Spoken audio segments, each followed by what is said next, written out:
Thank you, Dr. Udin. Thank you, Dr. Tizer. So yeah, so what is left for the first day? I will conclude the day with the summary and the wrap up, and then we'll have a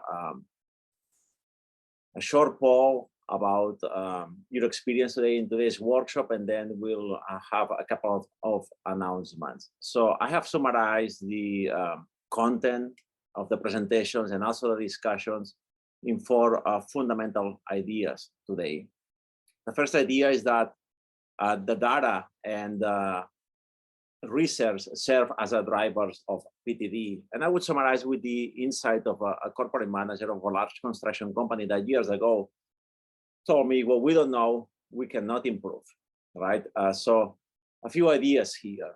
Through the research, we know that we now understand how construction experience and design expertise influence the ability of the designers in the PtD to recognize hazards, which is actually at the essence of the prevention through design. For instance, we now know that research has uncovered the difficulty of designers to recognize hazards related to the context of the work or activities for which they cannot design. We also know that we cannot expect designers to recognize all the hazards on a construction project. So, related to the presentation on BIM, we also know that an opportunity to automate rule checking during design can actually be accomplished through regional algorithms that can be customized inside the building information and modeling logic. We also know now that the research quantitatively proof of a strong correlation between the development of health and safety requirements and how well such requirements are incorporated into the design with the safety performance of a project. The data also shows that the project and work planning definition provide a stable basis for the application of prevention through design and other health and safety principles during design and construction. So prevention through design is not an isolated function, but is also influenced by the level of project definition. In other words, we can say that a project that is safe is typically a project that is also well planned, is well organized, it has a clean and a well planned project site, and so on. Second insight. This is about the powerful role of building information modeling, visualization, and digital twins. So now we know that an opportunity to leverage BIM during the PtD process actually exists. When customized through the appropriate algorithms, building information modeling can be leveraged as a powerful tool to automate safety rule checking during design, and thus overcoming the limitations of the designers may have in order to recognize hazards. The same automated design compliant checking can be extended to the job site by the means of augmented reality or similar type of technologies. In the third bullet, another core advantage of leveraging BIM is the design and production of the safety elements that are going to ensure the safety of the workers as part of a project, so that those safety elements are available at the project site when needed and do not need to be ordered during construction. Thus, such availability of the safety elements through BIM enables their immediate installation and that reduces the chances of safety accidents. Finally, we also learned that digital twins promise the replications of and complex simulation of real-world project scenarios. Thus, such a technology promises an ability to anticipate impacts on safety and health behavior and thus minimize the chances of incidents and injuries on construction projects. Third, wearables and exoskeletons can promote the well-being and prevent injuries and accidents. We learned that the 5 key predictors of work injuries are body form, fatigue, fitness, force, and the environment. We also learned that exoskeletons can improve the quality of work and extend the access to physically demanding job positions by an aging workforce. Quantitative studies demonstrate that a specific skeleton reduce fatigue levels by 25% or increase the number of lift of the workers by 60%. We also learned the differences between passive and active exoskeletons, and that active or power exoskeletons can also become too heavy and bulky and they can fail to interact with the worker, for example, failing to add energy at the right time or impairing the motion of the worker. And that indeed, even though exoskeletons are designed to promote well-being, they can also pose work challenges and eventually cause accidents. Such type of risk is associated with the introduction of a new energy source that the exoskeletons bring, which can be related or can be included as a new element of hazard recognition in the energy wheel that we saw early in the day, that we discussed early in the day. So far from the exoskeletons being a solved technology, and in order to mitigate such issues or barriers, researchers will learn that researchers are currently working on different approaches, such as anthropometric fit settings and support level studies, or the human-based controllers that respond to the worker's movement by adding energy only when a specific movements occur. So more research is needed in the area. Finally, in the topic of exoskeletons, we also learn about smart wearables. We also learn about smart watches that can prevent and communicate fatigue and other health issues.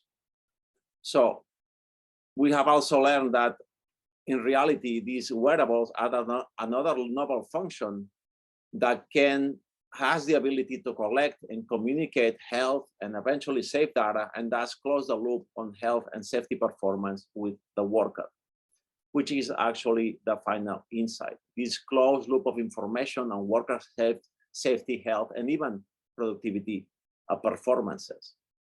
So we learned that the technologies discussed today indicate, all of them, a clear pattern of closing the information loop with the worker. For example, by providing real-time warnings and communication about their health and ergonometric performance through wearables or exoskeletons. We also learned that the data collected through wearable devices can correlate health and safety performance to production and productivity, which is another indication that safety performance is actually the #1 driver on productivity. So even though prevention through design focus on maintaining the safety of the worker, we know that in the back end, that's going to have a positive potential impact on productivity and production performance.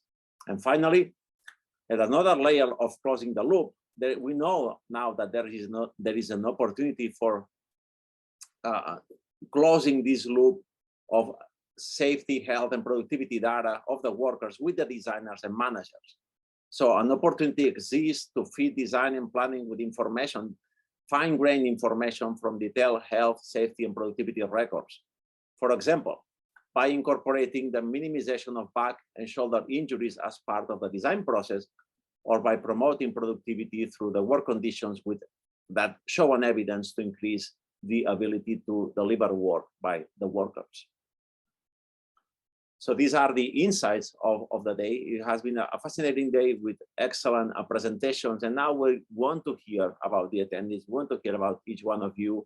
So for 2 minutes, we're going to run a poll. The poll has an evaluation poll.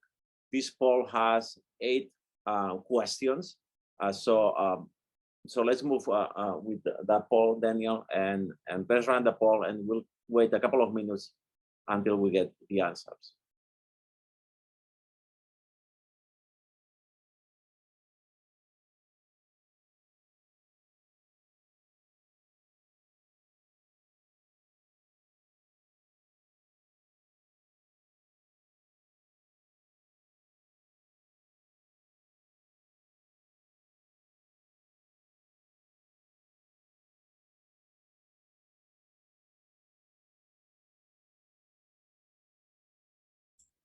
So Dr. Grau, somehow I cannot click on any answer. I don't know if it is the case with me or with anyone else.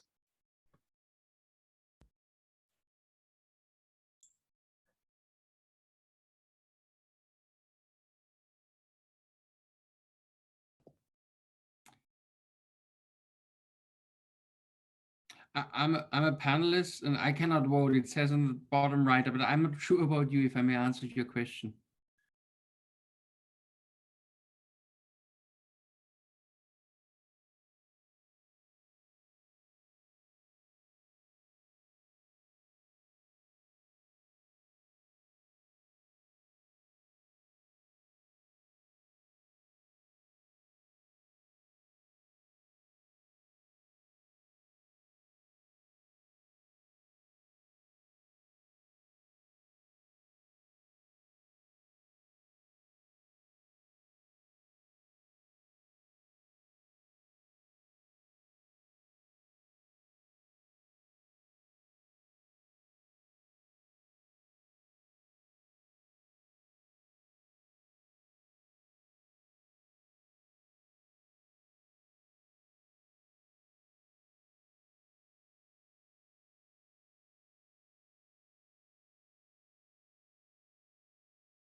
All right, thank you very much for filling the poll that help us to evaluate and to improve year by year this PtD workshop.